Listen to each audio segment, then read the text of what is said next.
welcome back to Euronews Now. Our top stories this hour. The much-awaited Mueller report is to be made public very shortly.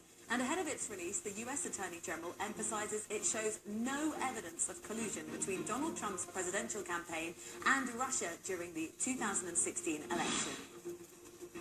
Honouring the firefighters who put out the blaze, today tributes are given across France to celebrate those who saved Notre Dame. Portuguese fuel tanker drivers call off their strike, ending the nation's worst outbreak of industrial unrest in years. And Britain's involvement in the European Parliament elections will boost Eurosceptic parties, according to EU projections. Today's the day. We're about to finally see firsthand the Mueller report on Russian interference in the 2016 US election and whether President Trump obstructed justice. But big chunks of the report could be redacted. And top Democrats are saying they want to hear about the findings from Robert Mueller himself ahead of the release. Well, Attorney General William Barr, ahead of the release, a Trump appointee, gave a press conference emphasizing the report found no evidence of collusion between the Trump campaign and Russia. But again, the special counsel's report did not find any evidence that members of the Trump campaign or anyone associated with the campaign conspired or coordinated with the Russian government in these hacking operations. In other words, there was no evidence of the Trump campaign collusion with the Russian government's hacking. Well, following the Attorney General's press conference, we headed over to Washington to discuss the findings with Brett Bruen. He's the president of the Global Situation Room, a public affairs consulting firm based in Washington, D.C. He said he was surprised by the tone of Mr. Barr's declarations. Normally, the Attorney General is not the president's attorney. This is important for foreign viewers to understand. The role of the Attorney General in the United States is to be our top law enforcement officer.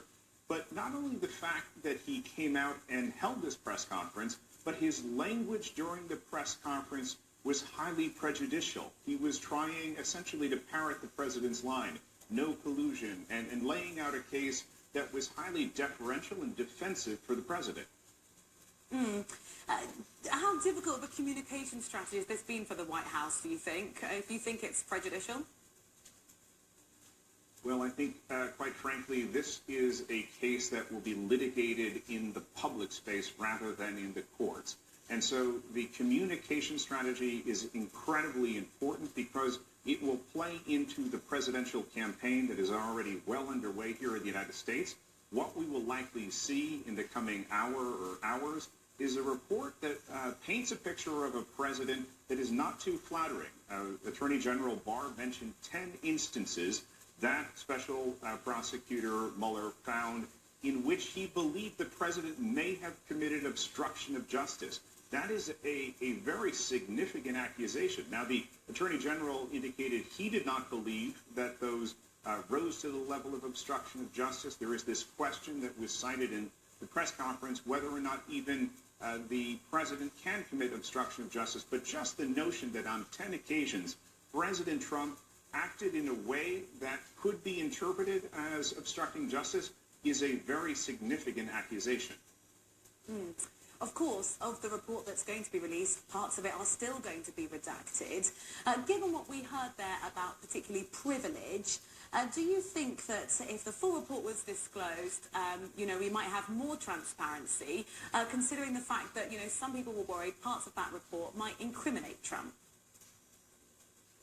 Look, I came from the White House National Security Council, and I believe strongly in the protection of classified information, as well as information that deals with ongoing judicial proceedings. And then there is a good case to be made that some of the information in the report should not be public at this time. So I differ with my Democratic colleagues in that. I understand that there are situations in which information should not be made public.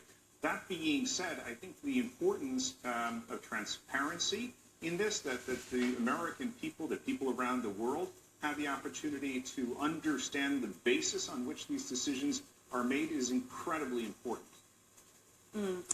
How do you think the general public in America are going to respond to this? Will they be taken in by that press conference, or are they eagerly awaiting the release of the report to read through it themselves? There were polls recently released that showed most Fox News viewers, the conservative channel here in the U.S., were not going to believe, no matter what the Mueller report found, that the president colluded with Russia, while most CNN viewers were inclined to believe that there was some level of collusion. I don't think that this report will influence to a great extent those politically held views. There may be some part in the middle, and I think that's what the White House is most worried about, is that middle portion of America, perhaps 10% of Americans, who might have a less than positive view of the president and some of his actions over the first 2 years of his presidency as reflected in this report. Well, immediately after the press conference finished, the US president published his own take on the report on Twitter. Alex in the Cube has more.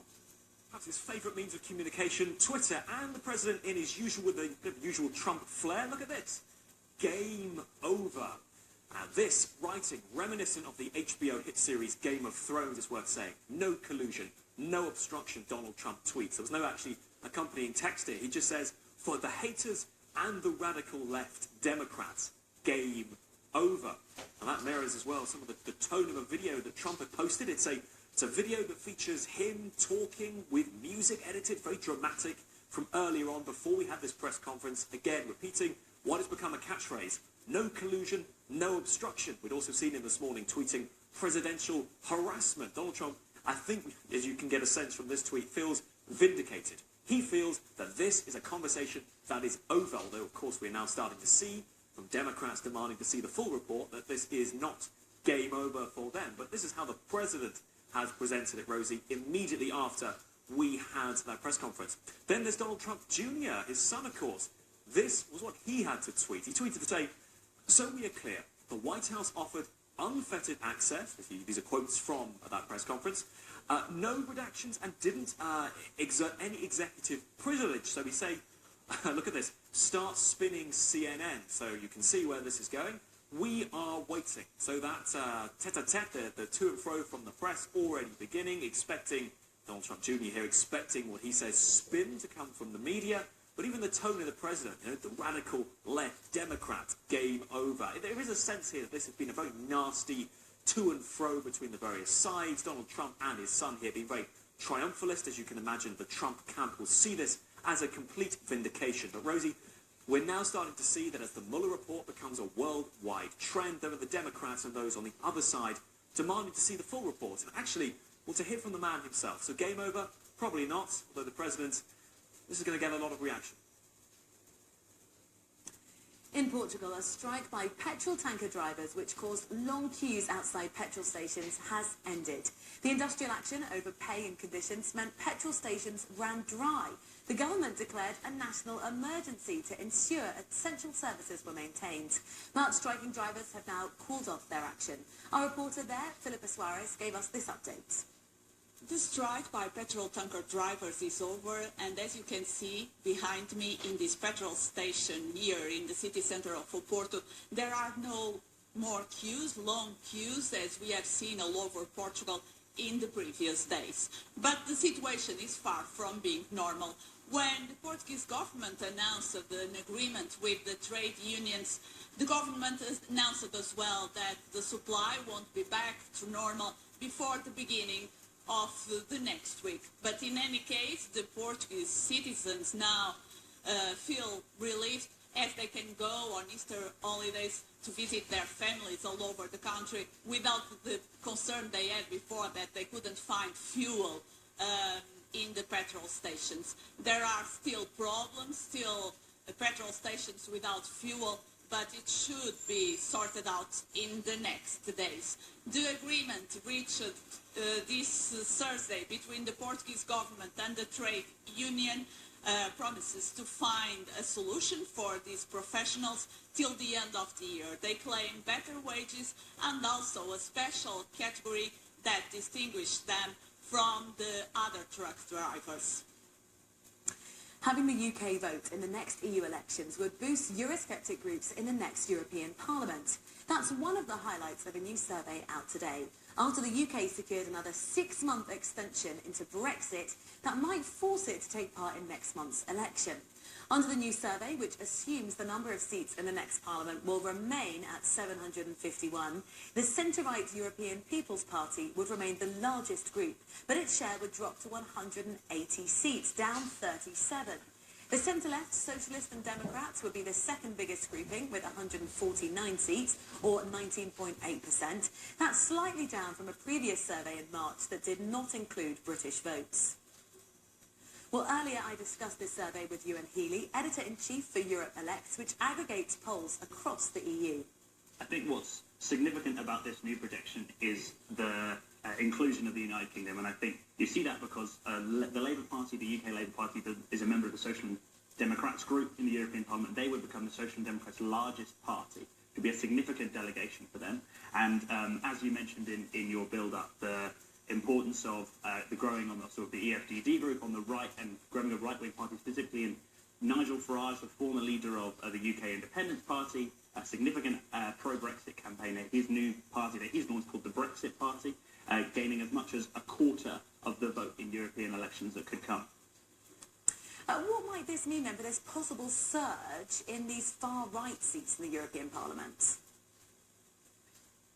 It will change the narrative, I think, across Europe, and that's true in a lot of different countries, and it will change the narrative of discussion between the new commissioner, whoever that might be. But it would also change the narrative in terms of Brexit negotiations in the UK, because that Brexit vote for the new Brexit Party is coming as a hollowing out of the ruling Conservative Party, and Prime Minister May will see that as people's frustration with the slowness of the Brexit negotiation process. Why is it that just having the United Kingdom take part, why is that causing such a ripple effect that might, significantly change the outcome?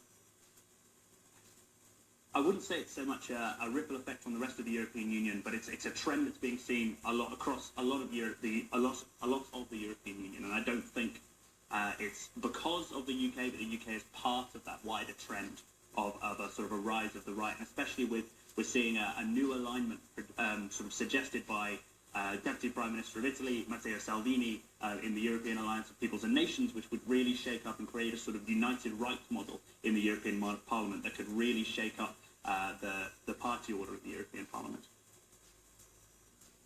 Still to come on the programme, over 400 firefighters battled for 9 hours to save Notre Dame. In a day of tributes today, France honours the men and women who risked their lives to protect the cathedral.